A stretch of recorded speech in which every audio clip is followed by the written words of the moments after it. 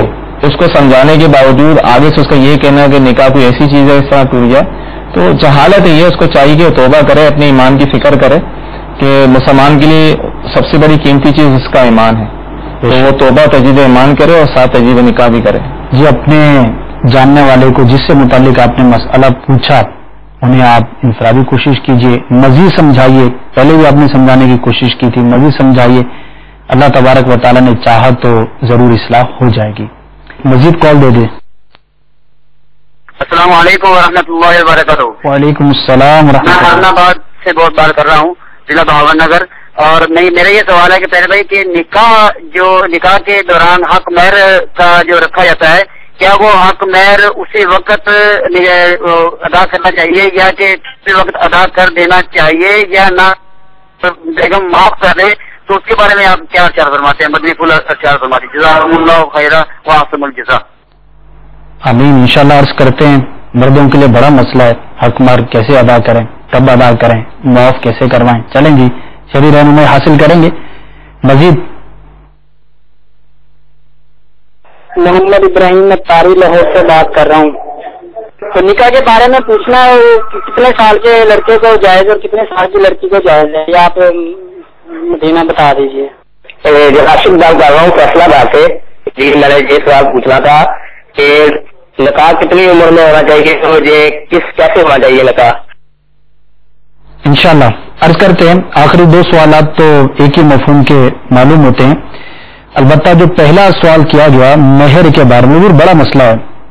عجیب وسوسے ہیں لوگوں کے ذہنوں میں. نکاح تو ہو جاتا ہے، کوشش کرتے ہیں، اب مہر کا مسئلہ ہے، معاف کروانے کا بھی ایک سلسلہ ہوتا ہے. پھر بعض اوقات جو ہے وہ رخصتی کے بعد جو ہے پہلا جھگڑا اس پر ہو جاتا ہے. بعض اوقات وہ معاف کروا رہا ہے، معافی نہیں ملی، کوئی مسئلہ. اچھا بعض یہ سوچتے ہیں سمجھتے ہیں کہ جب تک مہر ادا نہیں کیا تو قربت نہیں ہو سکتی. اس کے بھی اگر احکامات ہوں تو ارشاد ہو جائے. تو کیا شریعت کیا کہتی ہے کہ مہر کب دینا چاہیے اور کیا یہ درست ہے کہ معاف کروا لینا چاہیے؟ لیکن نکاح کے وقت جس طرح مہر رکھا گیا اسی طرح اس کے احکام ہوں گے. اگر نکاح کے وقت مہر رکھا گیا مہر معجل عین کے ساتھ، یا اسی میں آتا عندک طلب لکھ دیا جاتا ہے جب عورت طلاق کرے، تو اس میں حکم یہ ہے کہ جلد سے جلد مہر ادا کیا جائے، عورت سے قربت سے پہلے مہر ادا کر دیا جائے. اگر بالفرض اس میں بھی اگر اس نے مہر ادا نہیں کیا، عورت اس پر راضی ہے کہ بعد میں ادا کر لیں، تو شرعی طور پہ کوئی ممانعت، لیکن عورت کو اختیار رہے گا کہ اگر مہر معجل رکھا گیا ہے تو جب تک وہ ادا نہ کرے اور شوہر کو قریب آنے نہ دے. صحیح وہ اختیارات دے دیتی ہے، کہتی ہے اگر بعد میں ادا کر لیں تو اس میں بھی کوئی حرج نہیں. عمومی طور پہ اس طرح مہر نہیں رکھا جاتا جو معجل ہو، ویسے ہی لکھ دیا جاتا ہے، کوئی وقت مقرر نہیں ہوتا. تو یہ پھر مہر کب دینا ہوتا ہے؟ یہ بھی طلاق کے وقت یا موت کی صورت میں دینا لازم ہوگا. اس سے پہلے بھی بہتر تو یہ ہے بہر صورت مہر جلد سے ادا کیا جائے. اور ادا نہیں کیا بالفرض تو ایسا نہیں ہے کہ اس کے ساتھ قربت ناجائز ہو جائے گی، ایسا نہیں ہے، وہ تو جائز ہی ہے. جلد سے جلد مہر ادا کیا. دوسرا یہ ہے کہ ان کے ذہن میں یہ ہوتا ہے کہ مہر کو معاف کروانا ضروری ہے. شوہر کو اس کے دوست مشورہ دیتے ہیں، اس طرح عورت کو اس کی سہیلیاں مشورہ دیتی ہیں کہ اگر شوہر معاف کروائے تو اتنا معاف کر دینا یا آدھا معاف کر دینا. یہ کوئی شرعی طور پہ لازم ہے، یہ درست بھی نہیں ہے. اگر بالفرض وہ تنگست ہے تو مسئلہ نہیں، قسطوں کی صورت میں ادا کر لے یا بعد میں ادا کر لے. یہ ایسا نہیں ہے کہ بھائی اسی وقت ادا کرنا ضروری ہو. تو اگر ضروری اس صورت میں ہوگا جب وہ مہر معجل رکھا جائے، اس میں بھی عورت کو اختیار ہے، وہ کہے مجھے بعد میں ادا دے دیا تو بعد میں دے سکتا ہوں. صحیح، جزاک اللہ خیر.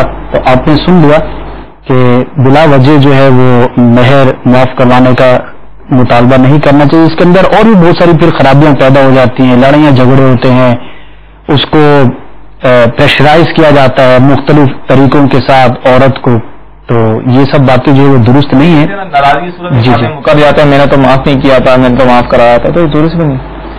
تو اللہ تعالیٰ ہمیں توفیق خیر عطا فرمائے. جو دوسرے دو سوال کیے گئے مفہوم دونوں کا یہ ہے کہ کتنی عمر میں جو ہے وہ نکاح ہو جاتا ہے یہ اور ہونا چاہیے. دیکھیں, ہو جاتا ہے جائز ہونے کے اعتبار سے تو 1 دن کا بچہ ہو بچی ہو, اس کے والدین اگر ان کا نکاح کرا دیں, نکاح تو جب بھی ہو جائے گا. صحیح.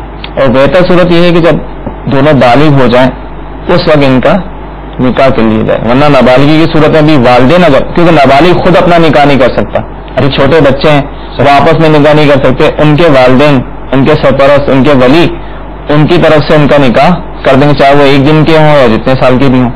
اور بہتر صورت یہ جیسی وہ بالغ ہو جائیں جلد سے جلد جو ہے ان کا نکاح کر لیا جائے تاکہ دیگر خرابیوں سے بچا جا سکے. لیکن بہتر یہ ہے کہ بالغ ہو جائے. اس میں ایک چیز یہ بھی سمجھ میں آ رہی ہے, آپ نے جو ارشاد فرمایا کہ ظاہر انہوں نے زندگی گزارنی ہے. جی. اب لڑکی کا حال کیا ہوتا ہے بڑے ہونے کے بعد, اس کے کیا رجحانات ہیں, اس کی تربیت کیسی ہوتی ہے, اس کی ذہنی کیفیت کیا ہے, قابلیت کیا ہے, جو بھی چیزیں نکاح کے اندر دیکھنے کی ہوتی ہیں. اسی طرح لڑکے کا بھی ذرا بڑا ہوگا تو پتہ چلے گا. اب ہمارے یہاں تو ایک عجیب و غریب رواج ہوتا ہے نا, بچہ پیدا ہوا دادی نے دوپٹہ ڈال دیا, اب بھائی وہ جس کے نام کا دوپٹہ ڈالا ہے وہ اس کی ہو گئی, تو نام لے لیا یا کوئی بھی ایسی بات ہو جاتی ہے. تو مدنی چینل کے ناظرین اس معاملے میں احتیاط کرنی چاہیے. اگرچہ حکم فقہی آپ نے سن لیا کہ نکاح تو ہو جائے گا, لیکن بہت ساری خرابیوں کا باعث ہو سکتا ہے, اور ایسا ہوتا بھی ہے معاشرے کے اندر. تو بچپن میں نکاح ہوا, اب جو ہے وہ لڑکا جو اس کے رجحانات مشرق کی طرف ہے, لڑکی کے مغرب کی طرف ہے, آپ دونوں کو قلعہ میں ملانے کی سوچ رہے ہیں, تو جمتا نہیں ہے, اور بہت زیادہ خرابیاں اس کے اندر پیدا ہو جاتی ہیں. تو جن چیزوں کو شریعت نے مقرر کیا ہے نکاح کے معاملے میں دیکھنے کا, ان میں اکثر تو وہی ہیں کہ جو بڑے ہونے کے بعد ہی پتہ, جیسے عادات اتوار ہیں. اب عادت کا, طور طریقے کا لڑکی کا, اسی طرح لڑکے کا بھی پتہ اسی وقت چلے گا جب وہ سمجھداری کی عمر کے اندر آئے گا, اس کے عادات جو ہے وہ بننا شروع ہوں گی. اب 2 دن کا, چند ماہ کا, 1 2 4 سال کا بچہ یا بچی ہے, تو اس کی نہ عادات کا پتہ نہ اتوار کا پتہ, وہ کیا بنے گا کیا نہیں بنے گا. تو اس معاملے میں احتیاط کرنی چاہیے. اور جو یہ انداز ہیں یہ درست نہیں ہیں. شریعت مطہرہ نے جو ہمیں معیار عطا فرمائے ہیں, جب ان کو دیکھنا ممکن ہو جائے اور ان کو دیکھنے کے بعد جو پھر عقد نکاح کیا جائے, کیونکہ 1 2 دن کا معاملہ نہیں ہے, نہ ہی کوئی یہ مذاق کی بات ہے کہ چلو کر لیا بعد میں دیکھیں گے, دیکھا جائے گا, ایسا نہیں ہونا چاہیے, ورنہ جو بہت ساری خرابیاں معاشرے کے اندر جنم لے سکتی ہیں. مزید کالز کی طرف بڑھتے ہیں. صلو علی الحبیب صلی اللہ تعالی علی محمد. میرا نام علی اختاری اسلام دادو سے بات کر رہا ہوں. میرا سوال یہ ہے کہ کیا سیدہ سے نکاح ہو سکتا ہے؟ مزید. میں ضلع گجرات سے کھاڑیا سے بول رہا ہوں. رضوان شریف میرا نام ہے. میرا سوال ہے کہ جو لوگ باہر ملک یا US سے یا کسی اور ملک میں کاغذوں کے لیے شادی کراتے ہیں, اس وہ گناہ ہے یا نہیں؟ انشاءاللہ عرض کرتے ہیں آپ کو بھی. مزید. السلام علیکم. جی وعلیکم السلام. جی سے میرا مسئلہ یہ ہے کہ اگر ایک آدمی 3 دفعہ طلاق کہہ دیتا ہے تو کیا یعنی انتہائی غصے کی حالت میں اس کے بعد کیا نکاح رہ جاتا ہے؟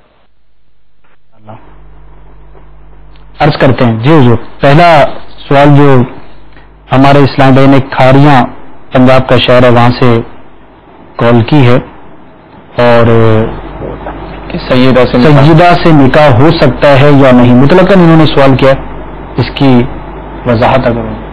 سیدہ سے نکاح ہو سکتا ہے جبکہ سیدہ کے جو والد ہیں, جو سرپرست ولی ہیں, ان کی اجازت شامل ہو.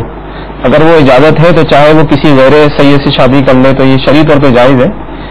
مسئلہ وہاں آتا ہے کہ کوئی سیدہ لڑکی اپنے ولی کی اجازت کے بغیر نکاح کر لے تو وہاں پر یہ صورت ہوتی ہے, اگر غیر کرشی سے کرے گی جو اس کا کفر نہیں ہے تو لہذا نکاح نہیں ہوگا. لیکن اگر والد خود ہی نکاح کر رہا ہے یہ جانتے ہوئے کہ میں جس لڑکے سے نکاح کر رہا ہوں اپنی بیٹی کا سیدہ کا وہ غیر کرشی ہے یا غیر سید ہے تو نکاح ہو جائے گا.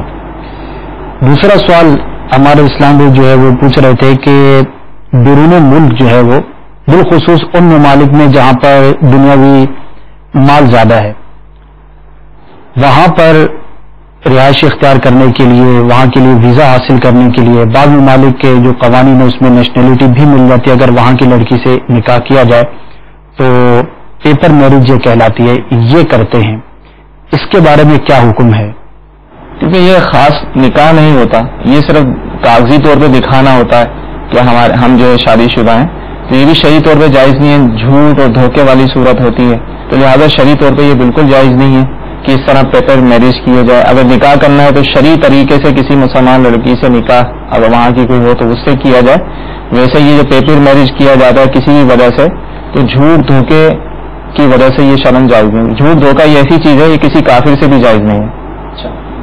اسلام کا حسن بھی ہے کہ ہر ایک کے ساتھ جو ہے وہ اخلاق کے دائرہ کار ہے، اور کافر کے ساتھ جو اسلام نے احکامات بیان کیے اس میں یہ ہے کہ کافر کو بھی دھوکہ نہیں دیا جا سکتا۔ آپ نے سنا، اور پیپر میرج کے بارے میں بھی آپ نے سنا کہ اس کے بارے میں کیا حکم شرعی ہے، اس کے مطابق جو ہے وہ ہمیں فالو کرنا چاہیے۔ طلاق سے متعلق پوچھ رہے تھے کہ بیوی کو طلاق طلاق طلاق 3 مرتبہ کہہ دیا اور غصے میں کہہ دیا تو کیا طلاق ہو جائے گی؟ دیکھیں، سوال انہوں نے مطلقاً پوچھا ہے، طلاق غصے میں ہی دی جاتی ہے، طلاق تو بہت صورت ہو جاتی ہے، البتہ اس میں الفاظ کا بڑا دار و مدار ہوتا ہے۔ اب انہوں نے صرف لفظ طلاق طلاق طلاق کہا ہے، تو اس میں تفصیل ہے، اس سے شوہر سے کئی وضاحتیں لینی پڑتی ہیں، اس وضاحت لینے کے بعد پھر بتایا جاتا ہے کہ آیا آپ کی بیوی کو طلاق ہوئی ہے یا نہیں ہوئی۔ تو جن کا